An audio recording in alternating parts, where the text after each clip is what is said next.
Bonjour à tous et vive la fête lorsqu'elle n'est pas gâchée. Nous parlons évidemment ce soir du Paris Saint-Germain, magnifique champion d'Europe depuis samedi. Un match d'anthologie qui restera dans l'histoire, mais on se souviendra aussi des scènes de chaos dans Paris ce week-end. Cela pose des questions, on essaye d'y répondre dans Bienvenue en Ile-de-France. Notre chronique histoire de ce lundi sera d'ailleurs consacrée aux foules et à ces grands mouvements populaires dans l'histoire de Paris. Ce sera en fin d'émission avec Luc-Antoine Lenoir. Et puis nous parlerons d'équitation, tout autre chose, de culture avec le château de Chantilly qui propose un voyage dans le temps assez exceptionnel. Vous allez voir. Bienvenue en Ile-de-France, c'est parti.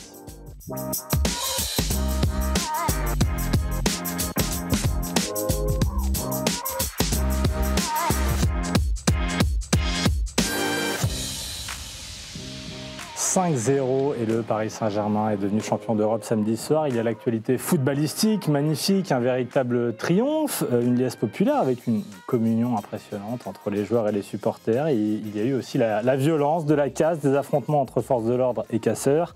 2 morts, un adolescent de 17 ans tué à coups de couteau à Dax et un jeune homme de 20 ans dont le scooter a été percuté par une voiture à Paris. Pour parler de cette double actualité, Bruno Pomar est avec nous. Bonjour, ex-instructeur du RAID, spécialiste des questions de sécurité. Théo Sivaslian, journaliste au Figaro, vous êtes occupé de la couverture de ces événements dans les rues de Paris ce week-end. Christophe Remise, journaliste au service des sports, qui était à Munich samedi soir, et puis Hugo Capelaire, journaliste sportif à Canal, Bonjour. Paris United notamment. Merci d'être ici. Théo, je commence avec vous. Vous avez suivi de près les débordements samedi soir. Ça a commencé à quelle heure? Pendant le match? Pendant le match, après le deuxième but inscrit par Désiré Doué du PSG, d'accord, à la 20e minute. Ah oui, donc très vite. Assez vite, on a eu des mouvements de foule qui ont commencé à s'opérer au niveau des Champs-Élysées. Et puis après, tout au long de la soirée, progressivement, des tirs de mortier d'artifice qui ont eu lieu. On a eu les forces de l'ordre qui ont fait usage de canons à eau, notamment au niveau de la place de l'Étoile. Et puis après... J'ai vu des images sur le périphérique. Absolument, des individus qui ont tenté de s'introduire à pied sur le périphérique, qui ont été repoussés par la Bravem. Et puis également des magasins saccagés, des tentatives de pillage aussi, dont notamment sur les Champs-Élysées. Donc ça a commencé aux alentours de 21h30, hein, si je comprends bien. Ça s'est terminé à quelle heure ? Si on peut déterminer un horaire. Assez tard dans la nuit, environ peut-être 3h du matin, 3h30.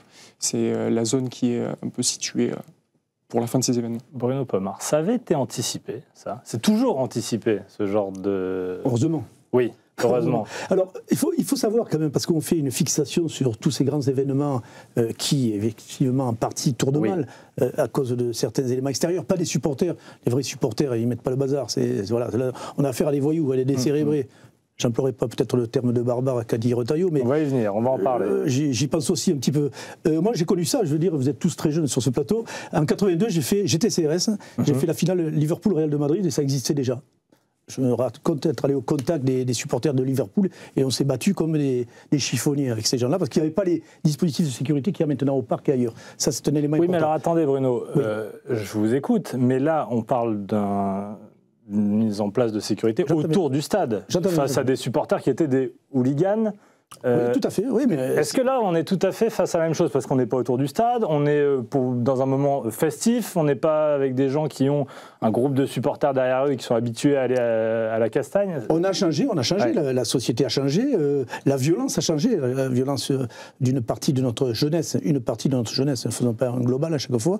Mais encore une fois, je crois que le travail qui est mené par la préfecture de police, comme la direction générale de la police nationale, est quand même éloquent depuis 2015. Si on prend les affaires de terrorisme, après les gilets jaunes et autres, avec les Black Blocs, etc., le maintien de l'ordre a augmenté, s'est perfectionné, je pourrais dire, avec des unités qui s'adaptent mieux aux situations qu'on connaît.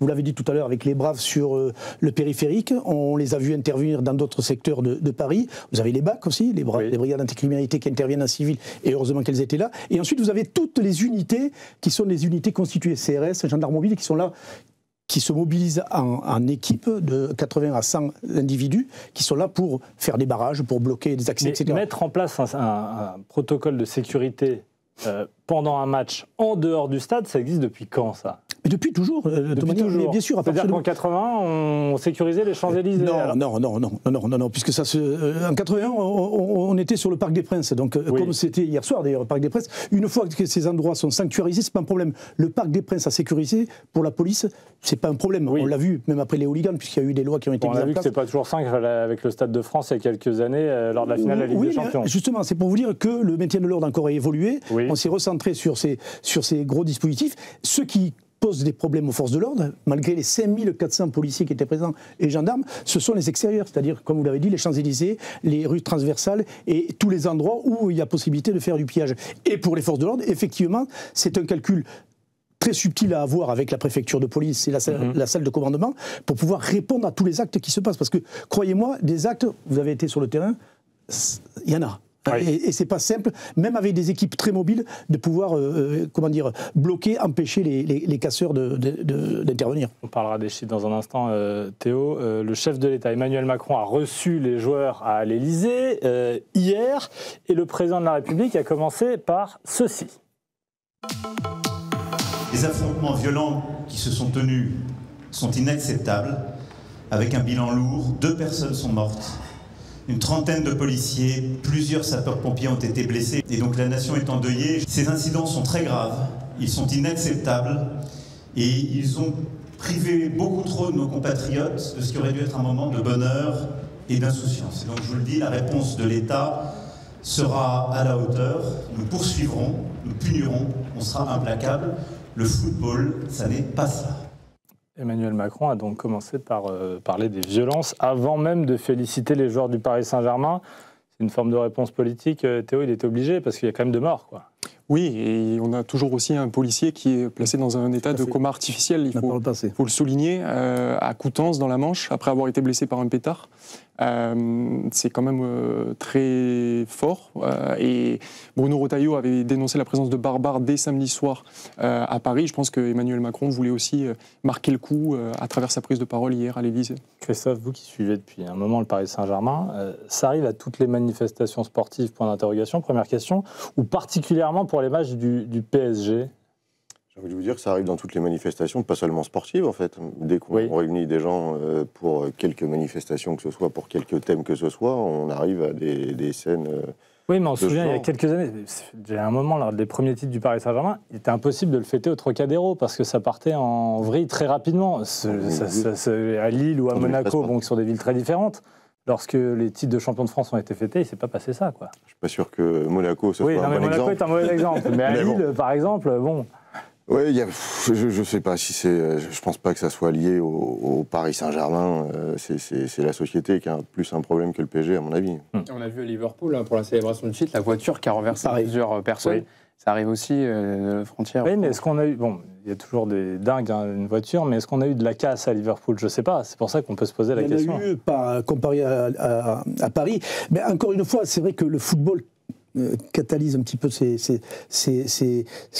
pas ses supporters, ces foules qui s'agrègent autour de cet événement. On le voit pas au rugby. C'est vrai, effectivement, vous avez raison. Il y a eu encore. C'est pas le football dans le sens où, par exemple, sur le basket, en fait, c'est parce que le football, c'est le sport numéro 1, il attire le plus de monde.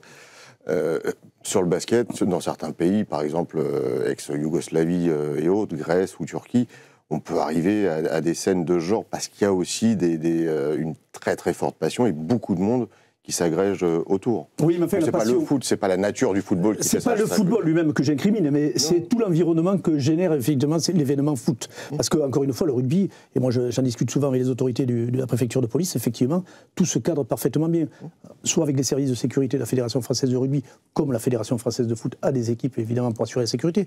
Mais c'est vrai que le football cristallise un nombre d'individus autour des supporters. Hein. J'incrimine pas les supporters, attention. En général, on profite de ces mouvements de foule. Oui, mais c'est vrai qu'ils pourraient en profiter lors d'une victoire de l'équipe de France de rugby, par exemple. À partir du moment où on considère que ce ne sont pas des supporters et que ce ne sont que des casseurs, ils pourraient s'immiscer à n'importe quel moment. Regardez au Stade de France, quand il y a eu la Coupe du Monde de rugby, même les supporters qui étaient là ont calmé certains groupes qui sont venus tenter de s'infiltrer dans le... Oui, on a une différence de population. Excusez-moi, ça peut faire un peu de la discrimination, mais c'est mon ressenti et c'est le ressenti de beaucoup de policiers. Il y avait une question, évidemment. Est-ce que que c'est un fiasco sécuritaire ou un fiasco sociétal? On a d'abord posé la question à Laurent Nunez. Est-ce que le dispositif était adapté? La réponse du préfet de police de Paris. Non, le dispositif, il est déjà à très haut niveau. Il était parfaitement adapté, contrairement à ce que j'ai pu entendre, notamment sur les champs, où on tenait un certain nombre d'axes, perpendiculaires. On s'est donné la possibilité d'être très mobile pour aller chercher les groupes à risque. C'est ce qui a été fait. Il n'est pas modifié, le dispositif. Cet après-midi, il était différent. C'est un dispositif qui est différent, puisque c'est une parade, donc l'accès est très limité, vraiment très limité. Ce dispositif, Bruno, est-ce que c'est le même que pour d'autres manifestations ou il est adapté, il est différent parce qu'on sait qu'il y aura des jeunes? Comment ça se passe quand on prévoit un dispositif comme ça? La dernière Coupe du Monde, ça a été le style, les Champs-Élysées bloqués, couper les Champs-Élysées en deux avec des barriérages et des unités de CRS et de gendarmes mobiles présents pour assurer la transition entre les bus et le public. Ça, c'était très bien fait. Les transversales qui étaient bloquées avec des blocs béton et autres, et des accès très réglementés, je dirais. Ce qui ennuie les forces de l'ordre, c'est les extérieurs, souvent.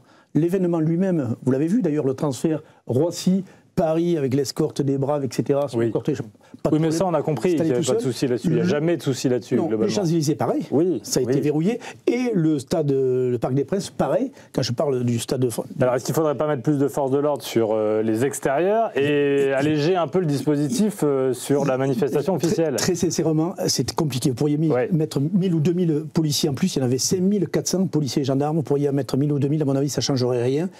Quand les groupes sont décidés.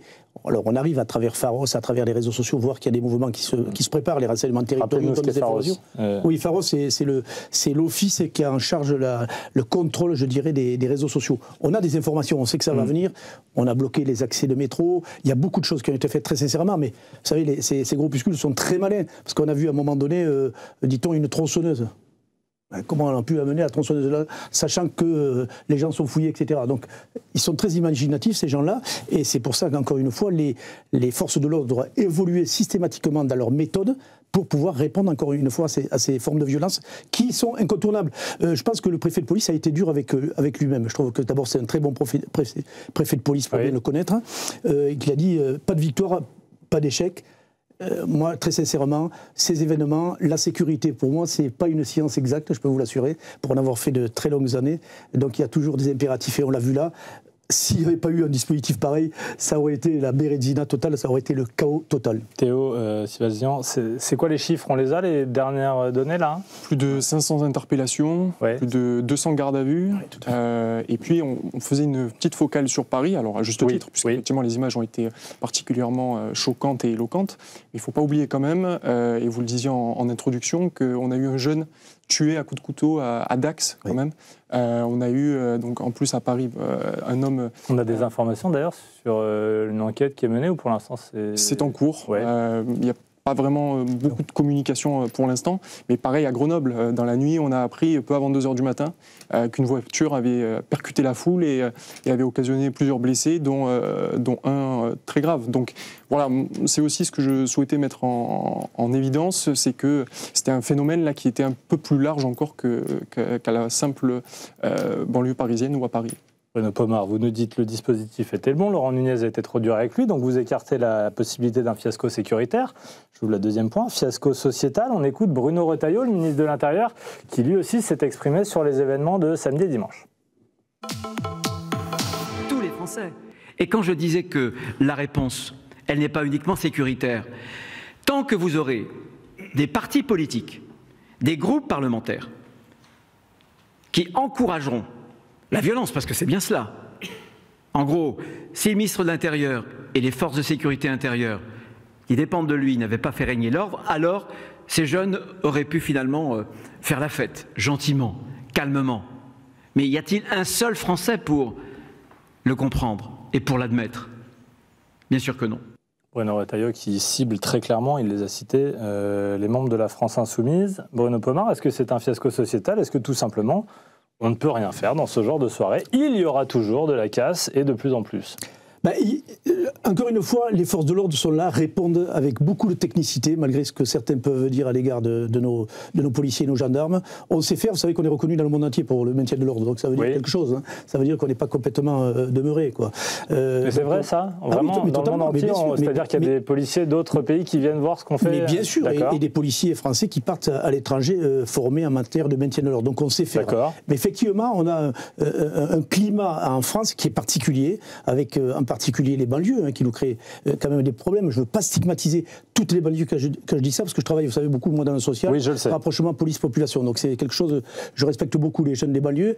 Malheureusement, vous avez des minorités qui nous créent des désordres considérables, et on le voit là, difficile à casser, effectivement. Mais encore une fois, il y a eu hier, je crois, 79 interpellations.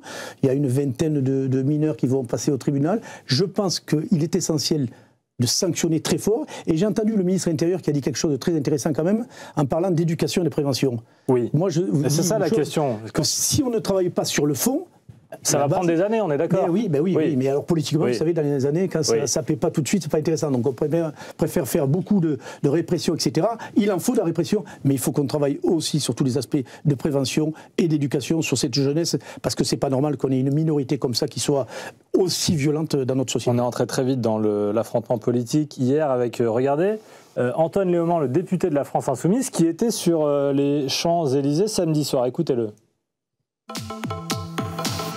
Voilà ce que fait M. Retailleau en guise de maintien de l'ordre. Empêcher les gens de venir aux Champs-Élysées juste célébrer une victoire. Et après, il va aller se plaindre sur les plateaux télé du fait qu'il y a des mouvements de foule. Voilà, Antoine Léaumont, et puis il a attaqué à Bruno Retailleau, qui tout de suite, lui, dans un tweet, avait utilisé le mot barbare. Bruno Pomar, vous étiez avec ce fameux Antoine Léaumont, le député, ce matin sur un autre plateau. Oui, chez vos confrères, oui. Que vous a-t-il dit? Écoutez, c'est le double langage de la France Insoumise, encore une fois. On voit bien, hein, moi je suis un mec pur de terrain, donc je connais parfaitement le terrain, non seulement la sécurité, mais le social, et je connais parfaitement les quartiers. Et je vois un peu comment ça évolue.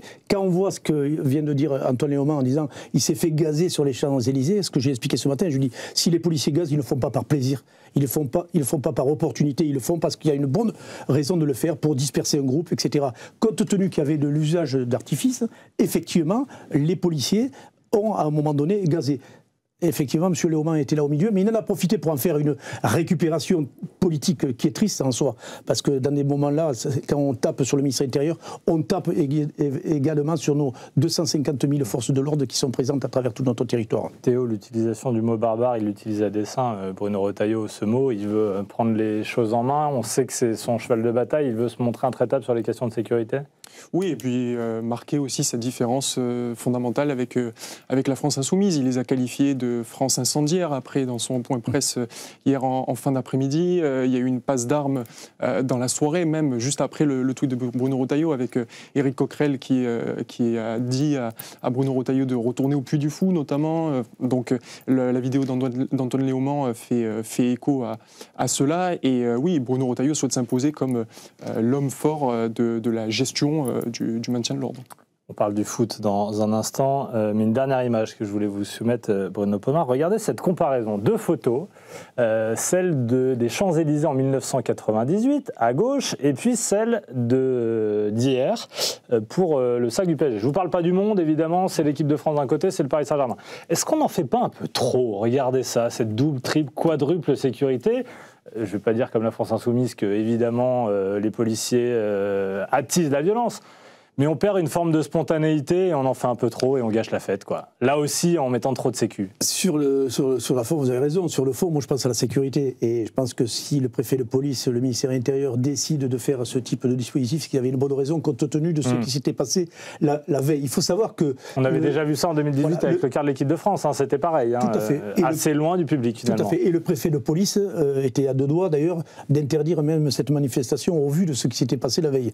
Donc il a été très sympa. Je trouve que le ministère intérieur, là-dessus, a été hyper indulgent, mais effectivement, on a mis en place un dispositif de sécurité très serré pour éviter le moindre débordement. Hugo, est-ce que les joueurs du Paris Saint-Germain ont dit un mot là-dessus? Nasser Al-Khelaifi, est-ce qu'il y a eu une communication, Christophe, sur ce sujet-là? Le club a communiqué assez rapidement pour condamner, évidemment, les débordements. Les joueurs, j'ai pas souvenir, non. Ouais. Bon, on va voir ces images hier quand même de la fête avec ce bus donc qui a descendu les Champs-Élysées.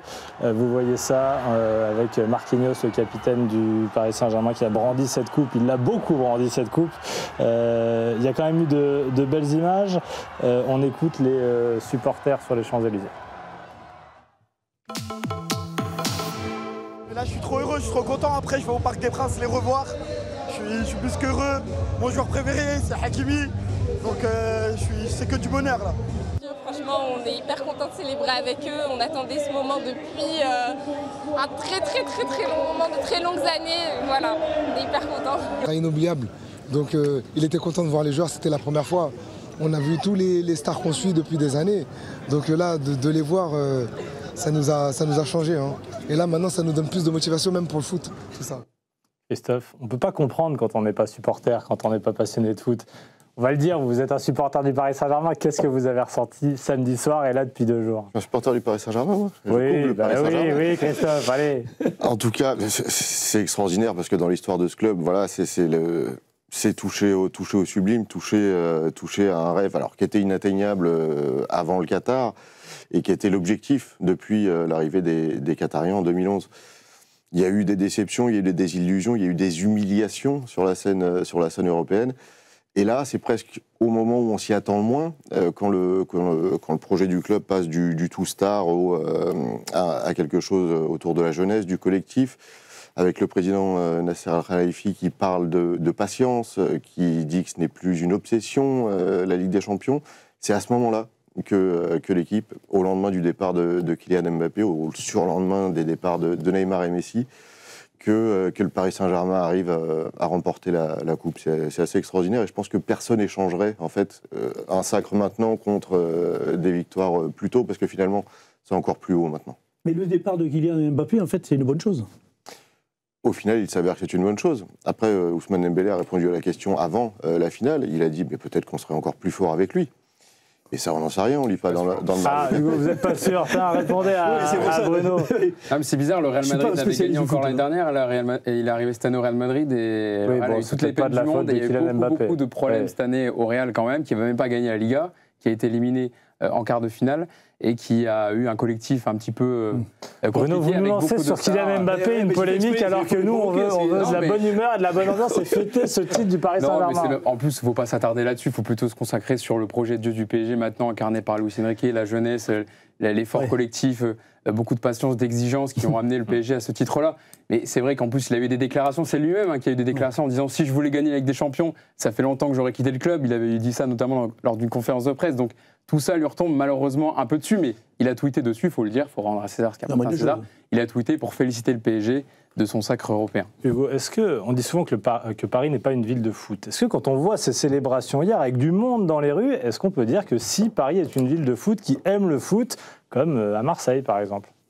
Disons que, en fait, c'est juste que Paris, c'est la capitale. C'est une ville culturelle où il se passe énormément de choses. Il n'y a pas que le sport. Alors à Marseille, disons que tout est plus focus sur la ville de Marseille où tout le monde, c'est limite. Ça fait penser un peu à la Passion en Angleterre où vraiment les familles, dès le plus jeune âge, sont emmenées au stade, etc. Au parc aussi, il y a ce côté-là, mais il faut dire qu'il y a des supporters aussi historiques qui sont encore là et qui ont attendu. Il y avait la victoire évidemment en 96, mais cette victoire en Ligue des Champions, elle rassemble évidemment beaucoup de monde. Il y a les supporters plus jeunes qui sont arrivés, il faut le dire aussi, avec l'époque qatari, mais aussi les supporters... c'est pareil pour tous les clubs. Hein. Non, oui, bien sûr, mais sauf qu'on reproche souvent au Paris Saint-Germain d'avoir gagné des supporters, on va dire, de gens qui n'étaient pas forcément pour le club de la capitale, mais qui sont venus parce qu'il y avait des stars. Et là, comme le disait Christophe à juste titre, c'est un Paris Saint-Germain sans star, véritable star. Le patron de l'équipe, c'est Luis Enrique, qui incarne tout ça. Et donc, de voir cette ferveur populaire, de voir... finalement des gens qui étaient à Munich, qui étaient même au Parc des Princes le soir même, le lendemain, pour assister à la présentation du trophée, ça montre aussi la dimension qu'a pris ce club. Christophe, ma question vous a fait sourire. Est-ce que Paris est une ville volontairement orientée, voilà pourquoi. D'ailleurs, vous souriez également. C'était fait à dessein. On l'a dit, Marseille, il y a que cette équipe-là. Marseille, c'est l'OM et inversement. Donc voilà, Paris, il y a tellement de choses. C'est la capitale. Et c'est la victoire de Paris ou la victoire de la France? Pour moi, c'est la victoire de la France, je vous le dis comme je Voilà, alors attendez, vous avez un supporter marseillais à votre droite qui vous dira que sûrement pas. Voilà. Parce que les Marseillais ont fait la gueule. Presque toute la France. Oui. Non, mais disons que, parce qu'il y a eu beaucoup de questions en disant est-ce que la France doit supporter le PSG lors de la finale samedi? Je peux vous dire qu'en Italie, les supporters de l'AC Milan ou de la Juve n'étaient pas pour l'Inter lors de la finale.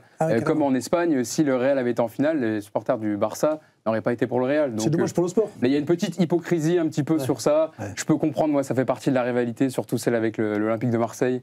On leur veut pas. Une image après donc les Champs-Élysées, le Parc des Princes. Regardez cette fête incroyable avec Marquinhos qui est entré avec le président Nasser Al-Khelaifi avec le trophée. Il y a eu des titres fêtés parfois un peu bizarrement, notamment l'année dernière, le titre de champion de France, Christophe.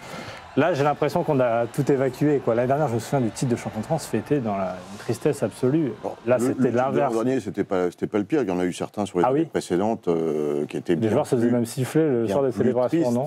Alors pour ça, l'an dernier, c'était pas le cas. C'était déjà la première année de Luis Enrique. Il y avait déjà un élan qui était lancé.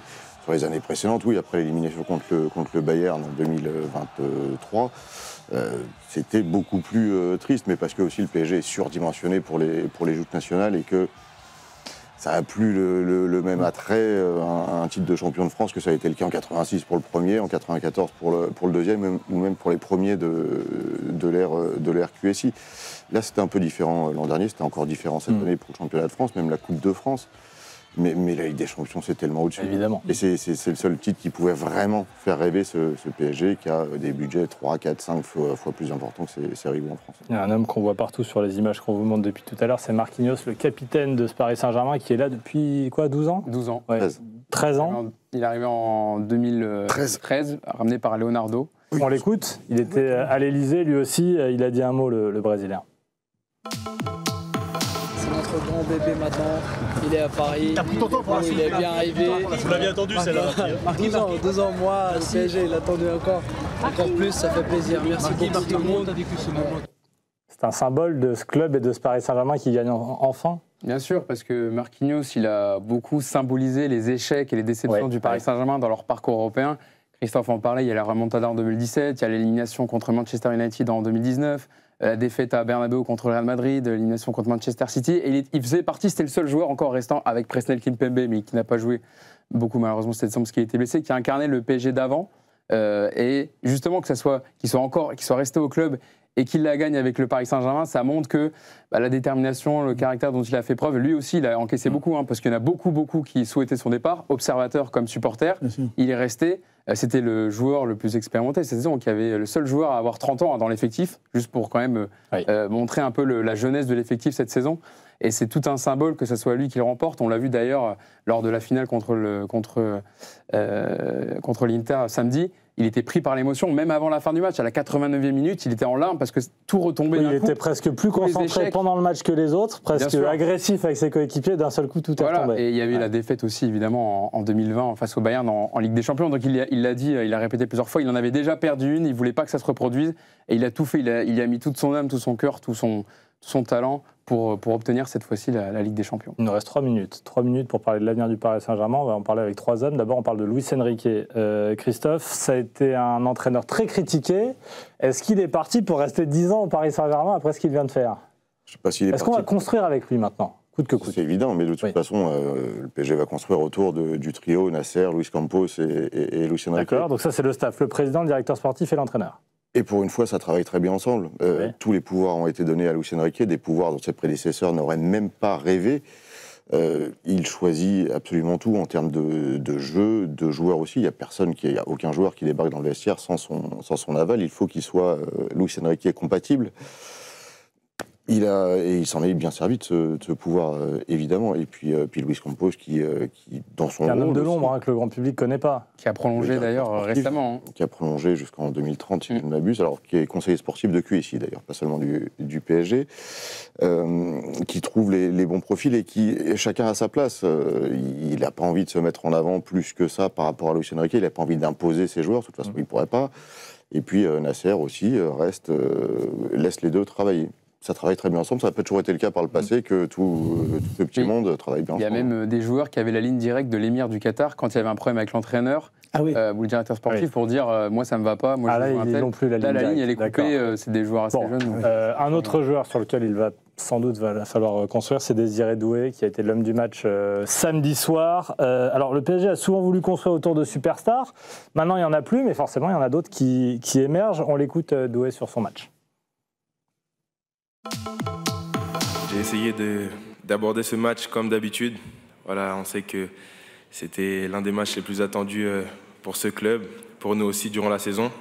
Mais voilà, on est sûr de nos qualités. On savait ce qu'on avait à faire sur le terrain ce soir. On l'a fait en équipe et c'est juste magnifique. Même question, Hugo, est-ce qu'on construit maintenant autour de cette nouvelle star qui est Désiré Doué? Oui. Bien sûr, et c'est devenu le chouchou du parc. Parce qu'il a tout, il a la technique qui rappelle beaucoup à certains supporters Neymar quand il était encore au club.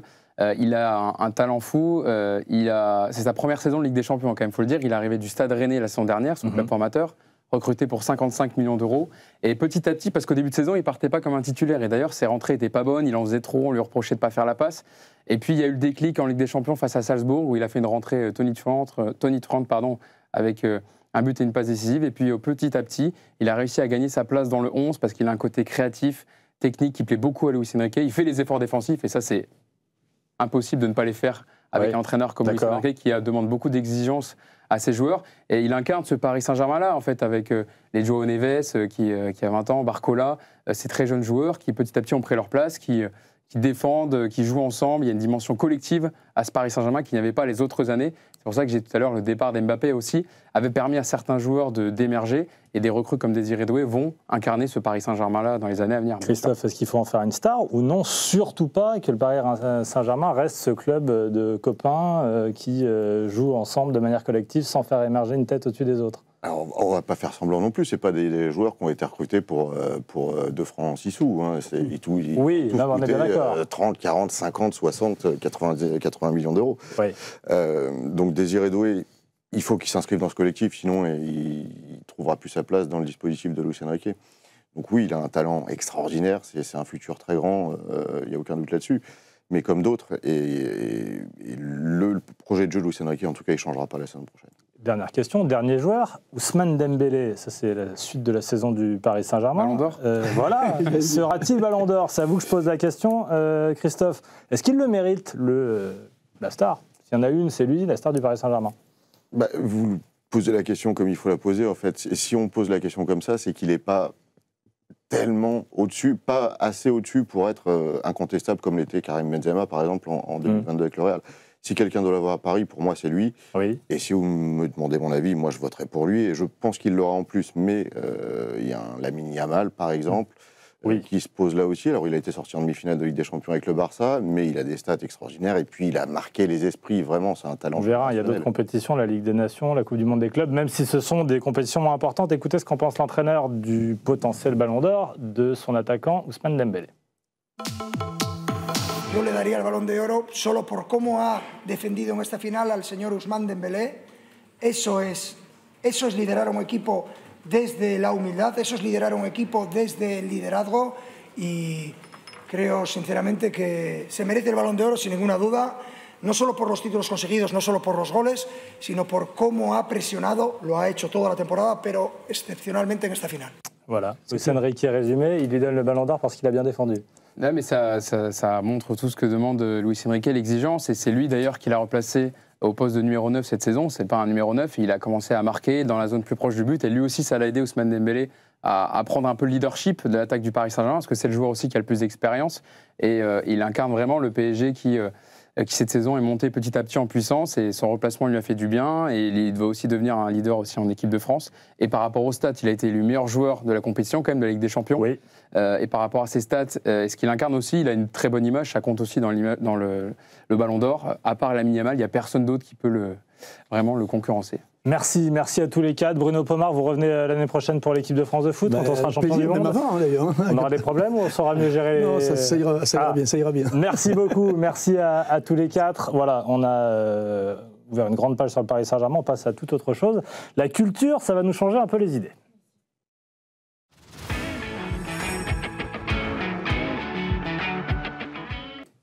Le château de Chantilly, pendant que Bruno Pomar nous quitte, nous propose un voyage dans le temps exceptionnel et nous propulse dans le tumulte du Paris de l'année 1900 à Paris, marqué par son élégance, pris entre l'héritage de son histoire passée à l'aube d'un siècle nouveau. C'est une année particulière, 1900, celle de l'exposition universelle, puis celle des seconds Jeux olympiques modernes, et une artiste voyage au milieu de cette année un peu particulière, vous allez comprendre. Sophie Bien-Aimée, bonjour. Bonjour. Vous êtes la directrice équestre et artistique des Grandes Écuries du Château de Chantilly. Et Mathilde Poutot, bonjour. Bonjour. Bienvenue, vous êtes cavalière aux Grandes Écuries du Château de Chantilly. Vous interprétez donc le rôle de Madame, c'est ça? Exactement. On va en parler. Alors c'est depuis le 6 avril, ça continue jusqu'au 29 juin. Et ça reviendra l'automne prochain, hein, c'est bien ça. Au Château de Chantilly, le spectacle s'appelle Un jour à Paris. Vous nous proposez, Sophie, un voyage, une aventure très trépidante à la découverte d'une époque assez fascinante. Pourquoi celle-ci? Alors, tout est venu aussi grâce à Mathilde, qui m'a proposé un numéro très mignon où elle incarnait Madame qui se réveillait et qui se retrouvait à être dépassée par les événements et pressée. Voilà. Donc ça a commencé comme ça. Ça commence comme ça. D'abord le petit spectacle et après on fait une histoire autour. Et de là, je me suis dit, mais il faut continuer l'histoire de Madame qui est tellement marrante, mais comment l'installer? On était en plein dans un spectacle sur les traditions équestres dans le monde, donc rien à voir. Et les Jeux Olympiques ont été l'idée, comme ça se passait à Paris, je me suis dit qu'il fallait quand même faire honneur à Paris et trouver une histoire pour suivre les aventures de Madame. Oui, c'est ça, le principe est simple, on suit Madame. Madame, c'est une femme moderne, élégante, qui évolue parfaitement dans le Paris mondain et ses obligations, elle connaît tous les codes. Elle va se promener au bois, se divertir dans les cabarets. Alors ça, c'est très intelligent parce que ça donne une très grande variété de tableaux. On passe d'un lieu à un autre très rapidement. Oui, on a une vingtaine de numéros à peu près, et à chaque fois sont incarnés par tous les artistes de l'écurie, chevaux et cavalières et mimes, acrobates, voltigeurs, et on suit comme ça les aventures de Madame, mais ça nous permet vraiment de découvrir un Paris en 1900. Vous aviez les encombrements épouvantables en calèche. Il y avait déjà ces problèmes à l'époque. De gros problèmes, ce qui a créé... D'accord. C'était pas de la faute d'Anne Hidalgo. Non. Donc, oui, du coup, avec l'exposition universelle est né le métro, mais vous avez des textes très, très marrants sur les problèmes de Paris et des encombrements avec les calèches, les meneurs qui ne savaient pas mener. Enfin, c'est très, très marrant. Alors, vous faites le spectacle à l'origine, le petit rôle. Et vous aussi, vous travaillez à la construction de ce spectacle pour le faire grandir, en faire un vrai spectacle qui dure combien de temps? Une heure Ouais. Oui, on apporte les idées pour enrichir chaque scène et faire grandir ce spectacle. Et donc, on est accompagné, comme disait Sophie, de plusieurs artistes qui vont amener leur art différent. Et comme le mime, par exemple, qui joue mon majordome. Donc, cette dame, cette courtisane, vit dans les rues de Paris, suivie toujours de son majordome, à qui il arrive toujours plein de problèmes et de petites aventures. Et ça nous permet de naviguer dans ces rues de Paris de la belle époque. Il y a plusieurs métiers, mais alors c'est avant tout un spectacle équestre où sont mises à l'honneur toutes les disciplines, l'attelage, la voltige, la haute école, la monte en Amazon, alors ça je vois ce que c'est, les rênes à la ceinture, c'est quoi les rênes à la ceinture? Alors c'est une manière d'avoir une ceinture avec des rênes attachées directement au mors du cheval, ce qui permet à Mathilde ou à d'autres de pouvoir avoir les mains libres et donc de lire le journal en étant à cheval. D'accord, donc on dirige le cheval uniquement avec son bassin. Le bassin, les jambes, et du coup ça permet d'avoir les bras libres et de pouvoir... c'était ça l'idée de ce personnage, c'était de pouvoir boire sa tasse de thé au galop en faisant quelque chose de très technique, équestre, et en même temps que ça a l'air d'une simplicité. Mais on arrive à avoir la même force sur la c'est des années de dressage et de sensibilisation. Des ados aussi, j'imagine. Oui, quelques-uns, on essaye. Oui, d'accord. Alors je vois ça, les longues rênes ou la liberté, c'est quoi la liberté? Alors, vous êtes au milieu et votre cheval est sur la piste et en fonction de vos gestes, va valser, venir à vous, danser. Ce spectacle, il a été créé en 2024. Et donc, on l'a dit, il prend son inspiration dans l'exposition universelle, plutôt artistique, et sur les Jeux Olympiques, plutôt sportifs.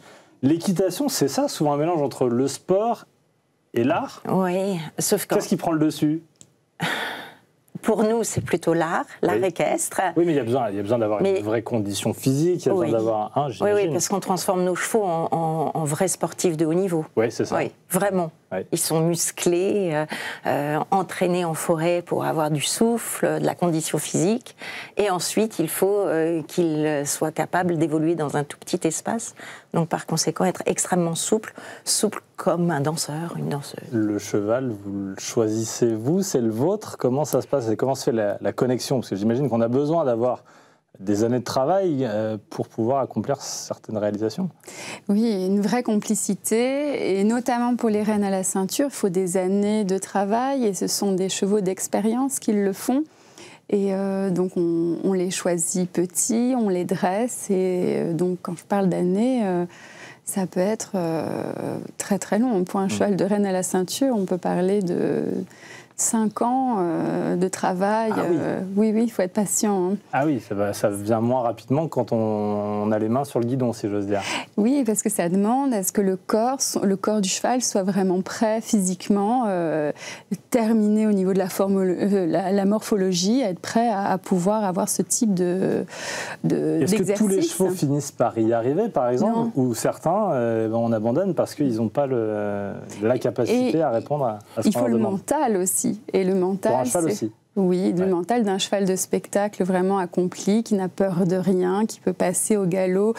Il y a un numéro qui est très spectaculaire où le voltigeur est debout à servir une coupe de champagne à madame. Donc nous sommes l'un à côté de l'autre au galop, tout en prenant la coupe de champagne. Ça demande une dextérité pour le cheval, autant pour le cheval de voltige que pour celui qui est à côté. Voilà. Est-ce que madame, votre personnage a vraiment existé? Est-ce qu'il y a une inspiration? Oui, il y a Sarah Bernhardt, la Belle Otero. Ouais. C'est une courtisane qui va jouer au théâtre le soir et qui est chanteuse et danseuse. Donc toutes ces courtisanes demi-mondaines nous ont beaucoup inspirées. Et on s'est régalé à lire. Hein. Oui, parce qu'en plus, c'est vraiment l'époque où le cirque existe, et il était de bon ton d'aller au cirque comme à l'opéra. Donc, au cirque, beaucoup d'écuyères de cirque essayaient de faire un bon mariage, finalement. Donc, oui, c'est marrant. Alors, votre personnage, il est complet parce que vous êtes une artiste complète. Vous chantez aussi. Et oui. Alors, vous êtes d'abord une artiste équestre ou d'abord une chanteuse? Un peu les deux en même temps. Tout est un peu arrivé en même temps, mais c'est en rencontrant Sophie et les grandes écuries que j'ai réussi à tout assembler dans un même métier. Voilà. Et est-ce que le public est surpris quand d'un seul coup vous chantez? Est-ce que vous sentez ça? Elle chante aussi. Oui, parce qu'en plus c'est un spectacle muet à la base. Oui. Et du coup on apporte ce chant à la fin. Et ce sont des chansons qui ont été composées par Jean-Loup Descamps et dont j'ai écrit les paroles. Et on a essayé de vraiment chanter la ville aux mille lumières et de pouvoir poser des mots sur cette ville incroyable. Un jour à Paris, donc le spectacle au château de Chantilly. Il y a une grande poésie dans le spectacle. Comment on fait pour trouver cet équilibre entre la performance, qui est artistique mais parfois sportive, et en même temps cette légèreté et l'art pur et simple et cette poésie qui nous entraîne? Comment on trouve le bon équilibre? Alors là... c'est instinctif. Mais c'est en se regardant. En fait, il y a beaucoup de communication entre nous et la vision. En fait, quand c'est beau, quand c'est simple et beau et que ça vous touche, enfin, quand ça me touche, je me dis que ça marche. Voilà, et c'est un peu pareil. Et on s'est rendu compte qu'avec les chevaux, de toute manière, on ne ment pas, donc il faut que ce soit pour que ce soit facile, il faut beaucoup de travail et ensuite demander les choses les plus simples. Et à la fin, ce sont les chevaux qui vous disent oui ou non. Toujours. Toujours, franchement. Les chevaux et qui aident évidemment les costumes. Alors là, c'est pas rien. Oui, alors là, on a une chance extraordinaire de travailler avec Monica Mucha, qui est notre costumière depuis 20 ans et qui apporte sa touche et vraiment, en plus, qui apporte cet aspect artistique. On a des idées, mais elle nous apporte aussi tout autant. une question chacune. Qu'est-ce qui vous plaît le plus dans le spectacle et qu'est-ce qui vous challenge, vous? Vas-y. Eh bien, moi, je dirais, ce que j'aime le plus, c'est l'énergie collective qui s'en dégage, parce que vraiment, je crois que c'est un spectacle qui plaît à toute l'équipe, et il y a une osmose entre nous qui est assez extraordinaire. On a vraiment un vrai spectacle d'équipe. Et ça, forcément, le public le sent. Ben, j'espère. Et le rythme est effréné, et je pense que ça, les gens le ressentent aussi. Et vous, Sophie? Moi, ce que j'aime en général, c'est éduquer un cheval jusqu'à le mettre en spectacle, Oui. et qu'on soit ensemble sur scène et voir comment il réagit, et toujours trouver des solutions, me prendre la tête par moment pour que ça se passe bien. Un jour à Paris, dans un cadre magnifique, le château de Chantilly. Ça pourrait se faire ailleurs, un spectacle comme ça, où le lieu donne de l'ampleur encore au spectacle. C'est quand même un écrin exceptionnel, extraordinaire. Mais oui, bien sûr, ça pourrait se faire ailleurs. Mais les grandes écuries, il faut venir. Allez-y, c'est jusque fin juin, le 29, c'est ça, 29 juin. Et si vous n'avez pas de place avant l'été, vous y retournez cet automne. C'est ça. Il y a encore un mois, 2 mois? 2 mois, 2 mois. septembre, octobre. Voilà. Il faut y aller. Merci beaucoup. Merci à toutes les deux. Merci d'être venues, Sophie Bien-Aimée. Merci, Mathilde Poutot. Félicitations pour ce magnifique spectacle. Il faut y aller. L'histoire, on y reste, on s'y replonge, comme tous les lundis en fin d'émission. Il est l'heure de la chronique Histoire.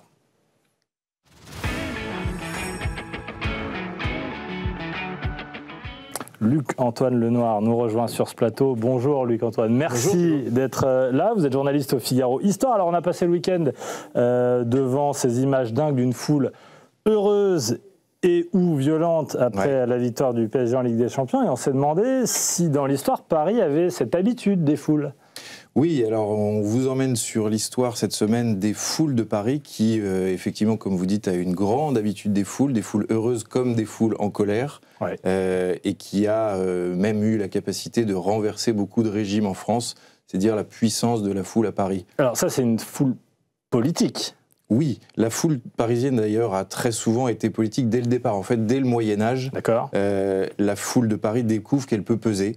Dans la guerre de 100 ans, dès 1358, il y a le prévôt Étienne Marcel, qui est le chef des marchands de Paris, qui rassemble derrière lui une foule, et cette foule va se faire écouter du roi, qui va donner des gages fiscaux à la ville de Paris, qui paye beaucoup d'impôts pour livrer la guerre de 100 ans, et c'est la première fois que Paris va se dire, quand on se rassemble, on arrive à peser. D'accord. Alors, dans un sens comme dans l'autre, puisque quelques années après, Étienne Marcel lui-même va être assassiné par la foule à Paris, parce qu'il n'aura pas réussi à contenter les ambitions. Mais c'est aussi se réjouir, puisque à la fin de la guerre de 100 ans, Charles VII est accueilli comme un vainqueur dans la ville en 1436. Donc voilà, une foule qui est déjà à 2 visages à cette époque-là. Oui, c'est-à-dire qu'elle peut être très enthousiaste, fervente, et puis d'un seul coup, elle peut être violente jusqu'à tuer. Oui, exactement. Par exemple, en fait, j'allais vous parler justement de ce qui se passe un petit peu des grands exemples de foule parisienne après. On pense surtout à la Saint-Barthélemy, fin août 1572. Juste après les grandes réjouissances du mariage de celui qui sera plus tard Henri IV de France et de la reine Margot, on a changé de nature en quelques heures. L'amiral Coligny a été assassiné. C'est le début du grand règlement de compte entre les catholiques et les protestants, et Paris devient un champ de meurtre de voisin à voisin. On tue pour un rien. La foule se rassemble, elle se dirige vers des quartiers, elle moleste, elle pille, etc. Donc voilà, en quelques heures, on peut changer d'humeur. Cette foule, est-ce qu'elle a inquiété les puissants? Parce qu'on dit souvent, ils sont partis à Versailles, les rois de France, parce qu'ils voulaient quitter la dangereuse foule populace de Paris. Ah, exactement, c'est au milieu du XVIIe, quand le très jeune Louis, futur XIVe du nom, voit la fronde, voit le régime, la monarchie et le royaume menacés à cause de ceux qui frondent à Paris, qui se rassemblent, qui font pression autour du palais royal, qu'il va décider de s'installer à Versailles, bien sûr, de fuir cette foule qui est, comment dire, qui manque d'équilibre, qui est très, qui a beaucoup d'humeur. Et d'ailleurs, c'est cette foule, même si la royauté s'installe à Versailles, qui aura la fin, comment dire, fera tomber l'Ancien Régime, puisqu'on parle évidemment de la prise de la Bastille du 14 juillet 1789. Alors là, la foule se rassemblera énormément, très régulièrement. Elle suivra le régime jusque dans les errements de la terreur. Mais c'est là... Est-ce qu'il y a eu foule? On parle souvent évidemment du 14 juillet et la prise de la Bastille. Est-ce qu'il y avait foule ce jour-là? En fait, si vous voulez, il y avait il y avait des gens armés qui étaient autour de la prison de la Bastille pour faire délivrer les leurs, etc. Mais c'est pas une foule populaire au sens vous voyez, qu'on a aujourd'hui. Donc en fait, après, par contre, il y aura beaucoup de rassemblements. Et notamment les exécutions, comme je disais, de la Terreur, feront, eux, venir les grandes foules sur les places de Grève et places de l'Hôtel de Ville, etc. Donc à ce moment-là, Paris découvre qu'elle est capable de faire tomber des régimes entiers. Oui, alors ça ne s'est pas arrêté là. Ah non. Alors, en fait, ça, c'est au 19e que Paris devient vraiment la ville des barricades. Alors après ce fameux exemple de la Révolution, vous avez celui qui vient en tête, forcément, c'est 1830.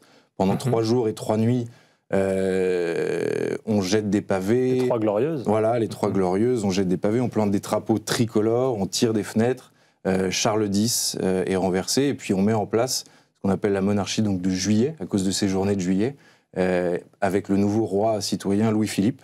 Louis-Philippe qui, 18 ans après son régime se fatigant, est aussi renversé, toujours par les rues de Paris, qui accouchent de la Seconde République en 1848. Ça part toujours de là, c'est la foule parisienne. Est-ce qu'en région, on se rebelle, on se révolte ou non finalement? Ce n'est qu'à Paris qu'il se passe des événements qui permettent de faire tomber un régime. C'est la grande question de l'histoire de France. Est-ce que Paris est un peu, si vous voulez, le pouls, le cœur battant de toute la France, de toute la nation, le royaume, etc. Ou est-ce que Paris fait la pluie et le beau temps dans un pays qui ne pense pas forcément pareil? Il y a eu des moments de cohésion entre la province et Paris. Par exemple, quand je vous parlais des 3 Glorieuses, à Bordeaux aussi, on a énormément manifesté. Il y avait des banquets républicains, etc. en 1848, un peu partout en France, à Lyon, etc. Mais il y a d'autres moments où Paris prend l'initiative seul, et là je pense évidemment à ce qui vient après en 1871, notamment la Commune. La Commune, un grand moment où la foule non seulement renverse le régime, mais veut gouverner elle-même. C'est un moment où la foule réquisitionne, où la foule légifère, où elle envisage une sorte de premier collectivisme, un peu en avance sur son temps, et qui est balayé quelques semaines après par une contre-insurrection partie à nouveau de Versailles. Alors tout ça est très politique, mais est-ce que les foules parisiennes savent aussi fêter sans se réunir pour se révolter, pour autre chose? Oui, alors il y a effectivement cette histoire politique de la foule à Paris, mais vous avez d'autres rassemblements qui le sont un peu moins, même s'il y a toujours un fond d'histoire qui se crée là. On pense au 1er juin 1885, donc il y a exactement 140 ans, où plus de 2 millions de Parisiens défilent pour accompagner le cercueil de Victor Hugo. 2 millions 2 millions, ouais. Et c'est un chiffre qui restera.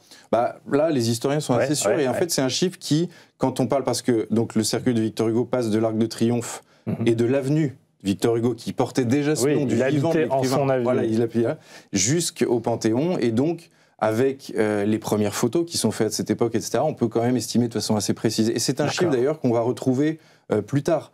Alors, on saute, évidemment, 1918, 1919, les défilés de la victoire, qui sont entre réjouissance et un peu aussi colère du côté des anciens combattants, etc.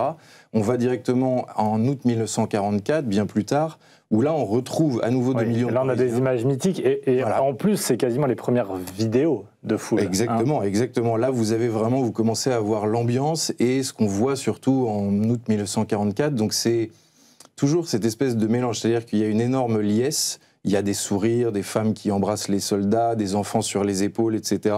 Et puis, il y a ce côté encore un petit peu tendu, puisqu'au moment où, là, on voit sur ces photos, le général de Gaulle descend les Champs-Élysées, où la ville se libère, et bien, il y a encore des garnisons allemandes qui essayent de se retirer et qui tirent pour ça, pour se protéger. Et notamment, vous avez des chars alliés qui vont tirer sur l'hôtel du Crillon, juste en bas de la place, encore en cette journée d'août 1944.